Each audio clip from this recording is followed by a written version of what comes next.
Listen here, see? If you watch my channel, then you probably want to retire early, right? Well, that begs the question. Fidelity's rule of 45%. Does this apply to people like you and I? Let's find out. Hello everyone, my name is Zach and welcome to On Cash Flow, where I help you become a master of your own cash flow. Now let's get started. Fidelity's rule of 45%. What the heck is it? Basically, what it entails is you retiring at age 67, which is Social Security's full retirement age. Then Fidelity estimates that you will need to replace about 45% of your pre-retirement gross income by using your savings. So they're saying that your investments need to cover 45% of your expenses, and Social Security at age 67 will cover about 55% of your expenses. And if you put that together, 45 and 55, that makes 100%, right? Math 101.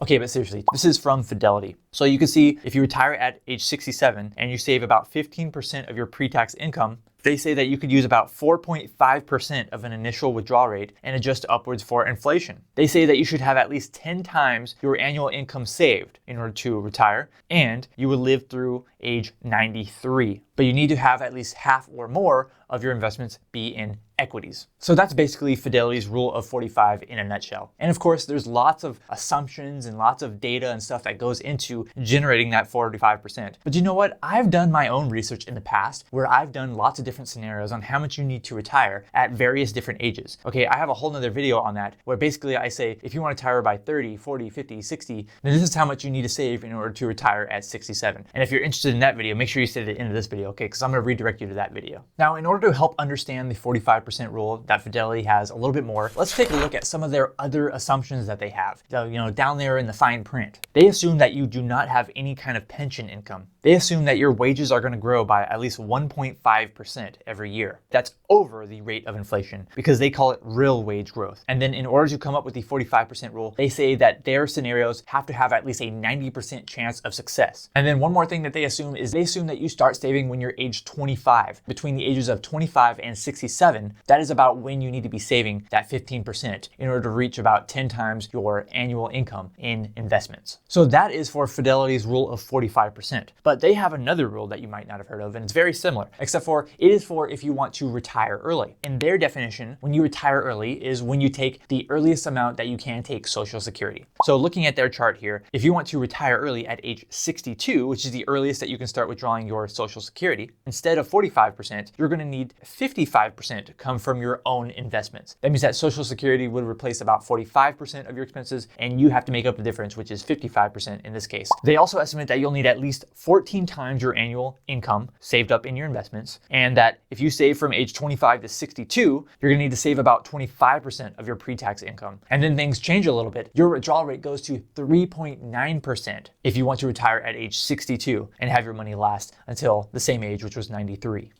Oops, sorry, my screen went off. I don't know if you noticed that, but there's a lot going on right now. And there's a lot of effort and research that I put in these videos. And if you're enjoying this video, make sure you hit the like button. I would really appreciate that because it really does help me out. Okay, but let's get back into the video here. I actually ran my own scenarios, of course, to check Fidelity's work. I want to see if we can come to the same conclusion. So I'm going to be using some really cool software here known as New Retirement, which is basically the best retirement planning software that you could ever find on the internet. So for the next part of this video, I'm gonna be walking you through this scenario that we're putting into New Retirement, and I'm gonna try my best to match what Fidelity was saying, okay? So I don't know all of the assumptions that they were saying. I don't know all of the data that they're using, but I'm gonna try my best by using New Retirement. I'm going to try to basically mimic the rule of 45. Well, actually, in this case, since you watch my channel, then you're gonna want to be looking for the early retirement. So I'm gonna actually use the early retirement figures. Let's take a look. First thing that we need to take care of here is how much income are we gonna be assuming the average person is going to be making? Well, I'm gonna use median figures here, which is the middle number. I'm gonna be using the median household income. But wait a minute, if you look at median household income from the government data, it's all over the place. Which median household are we talking about here? Is it $74,600? Is it $95,500? Or is it $85,900? To try to be as fair as possible, I'm gonna use the median of the median,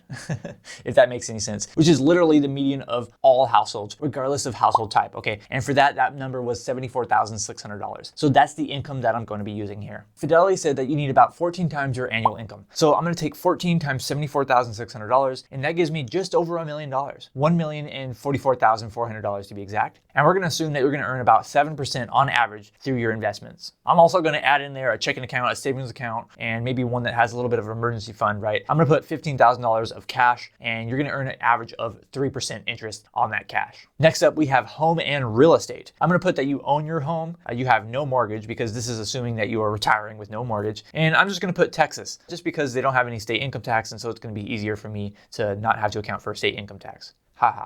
And then we have the next section, which is debts. I'm gonna assume that you retired with no other debt. You don't have any student loans anymore. You don't have a car loan, you paid off your car, all that good stuff. And now onto the income section, your Social Security benefit. Remember, we're gonna be using age 62 for early retirement here. So let's first look, what is the average Social Security benefit? Well, looking at Social Security Administration's website, they say that the average benefit for retired workers is $1,760 per month. Well, if we want to retire early and you choose to take your Social Security at age 62, then you are going to get a reduced benefit. You're not going to get your full benefit. They actually reduce your benefit by 30%. So you can see that if I put in there, we're going to be taking it at 62 instead of 67, new retirement automatically reduces it down by 30%. So in this case, that $1,760 per month becomes $1,232 per month for your early average benefit. And then I'll assume that you have no other income. Next, let's move on to expenses and healthcare. Now, this was probably the trickiest one for me because I couldn't really find anything on what Fidelity was using as far as the expenses and income and all that. So I had to make my own assumptions here, and it's probably not going to fit perfectly into Fidelity, but it still gets the point across. So remember, we had $74,600 of gross income. I have to reduce that because you are going to be paying taxes on your gross income. And of course, you are going to be saving some of your income for retirement. So I remember that Fidelity said that you need to save 25% of your pre-retirement income. And I'm also going to be counting down a 5% real federal income tax rate. And by the way, I know the marginal tax rates are more than 5%, but if you did all the math out, most people aren't paying anywhere near the marginal tax rates because you have the standard deduction, you have tax credits, you have tax deductions, you have tax adjustments and all that stuff. But so that's why I'm only putting 5%.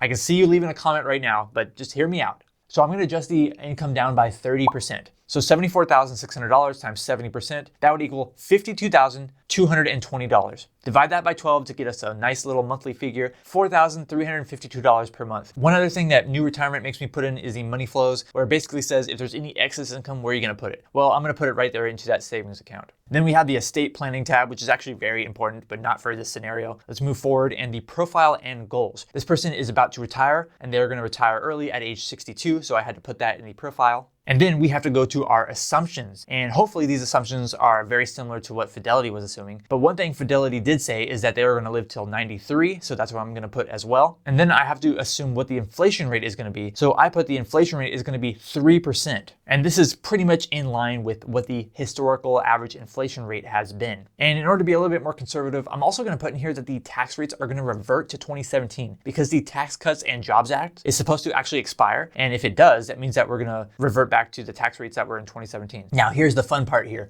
the results. Take a look at this. New retirement says that you have a 77% chance of success. And what they do is they run all kinds of fancy simulations, and they call that Monte Carlo simulations. Maybe you've heard of it, but they say that they run 500 of them. That's a lot of simulations. It's like a simulation within a simulation. 77% chance of success.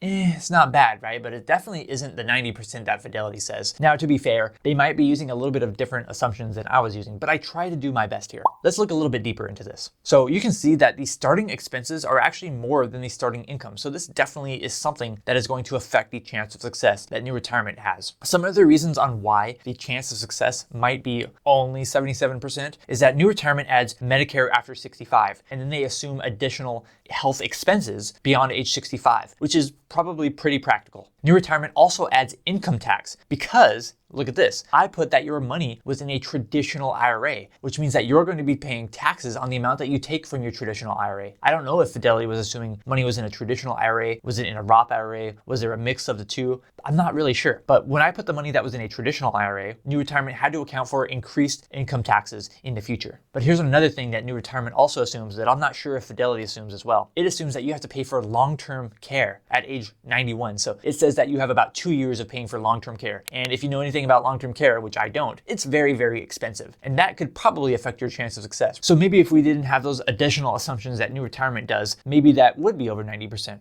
Who knows? So the real question is 77% or at least 90%. Who's more right?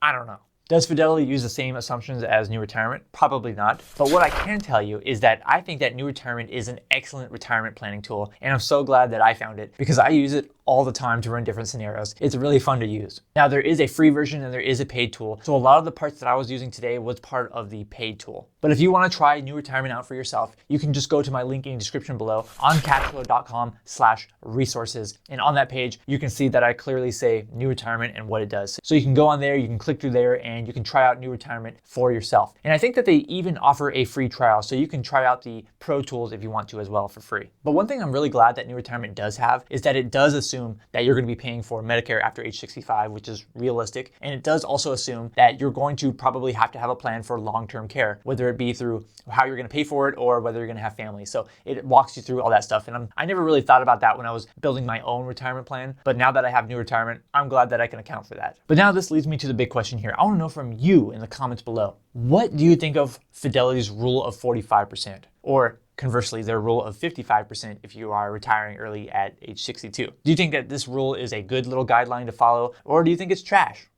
Please let me know in the comments below. I'm really curious to hear what you have to say. And as I mentioned previously, I ran a bunch of different scenarios and did a bunch of calculations on how much you need to retire if you want to retire by 30, 40, 50, or age 60. That video is going to pop up right on the screen right after I get off the screen. Thank you so much for watching this video. I'm Zach from OnCashflow.com, and I hope to see you next time. I'm not going to add that. Take away that last section. Okay, I'm not going to add it.